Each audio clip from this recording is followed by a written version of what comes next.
Chapter 1. The Cause and Pattern of Strife. Where do wars and fights come from among you? Do they not come from your desires for pleasure that war in your members?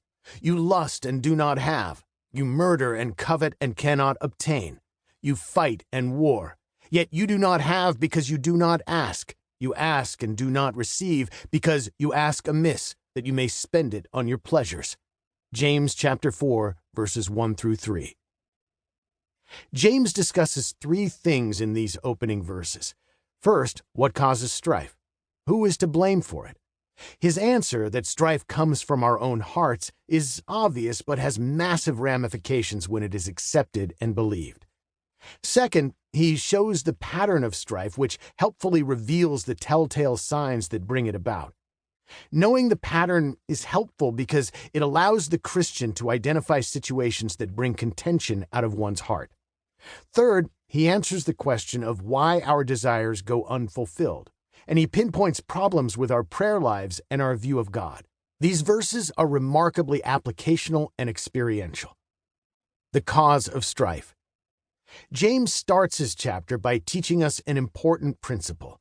We must not look primarily at external causes when trying to understand quarreling and fighting. There are indeed external factors, but these are not the primary reasons for fighting, and if we are to get to the bottom of what causes strife, we must look at heart issues. As Jesus taught, it is from the heart that evil comes. Mark chapter 7, verses 21 and 22. Warring outside of us comes from warring desires within us. James chapter 4, verse 1.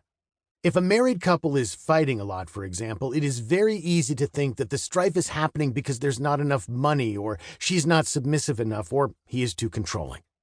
Couples often focus on such circumstantial causes as the main reasons for the strife in their marriages. But James says we must look deeper. We must look at the heart. Where do wars and fights come from among you? Do they not come from your desires for pleasure that war in your members?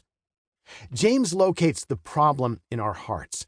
The word lust, desires for pleasure, often conjures up the basest sorts of desires in our minds, but the Greek word doesn't demand that we think in terms of illicit sexual desire. The word can simply mean desire. James is saying that quarreling comes from our desires, our wants. Ultimately, we fight because we want things. Recognizing that strife comes from desire ties our sinful quarreling back to ourselves rather than our circumstances. It blames us, not things around us. When we admit, yes, I yelled because I wanted something and I was afraid I wasn't going to get it, we expose our sin for the base, lowly thing that it really is, and we see ourselves as the cause of it. We're not pointing fingers at others anymore, but at ourselves. We're saying, I'm at fault. This sin came out of my own heart. Quarrels come from us. We fight because we let something we want become so important that we are willing to sin over it. In other words, we pridefully exalt our desires over God's law. Admitting this means that we are confessing our sin. 1 John chapter 1, verse 9. To receive forgiveness, we must not blame other people, things, or circumstances. We need to own our sin. We need to admit that we are the cause of it. People have all sorts of justifications for why they cause strife in relationships or in the church. He doesn't enjoy the same things as he used to. He doesn't talk anymore. She's always complaining. She is never satisfied. The church seems lifeless. Many of these external factors can be and are genuine problems, but how we respond to the problems is what is at issue.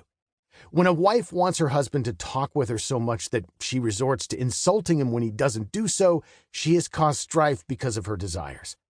She might claim that it's his silent treatment that is the problem, but that is avoiding her own heart issue. He may need to restart communication, but the bottom line is that the wife indulged in abusive speech because she wants him to talk. On that occasion, her desires caused strife.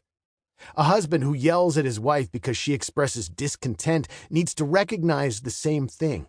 Yes, she should be content, but it is his desire for peace that caused him to use abusive speech. Blaming her for provoking him ignores the heart issue of his own sin. He yelled for the simple reason that he wanted something and wasn't getting it. There's something very infantile about the root causes of sin,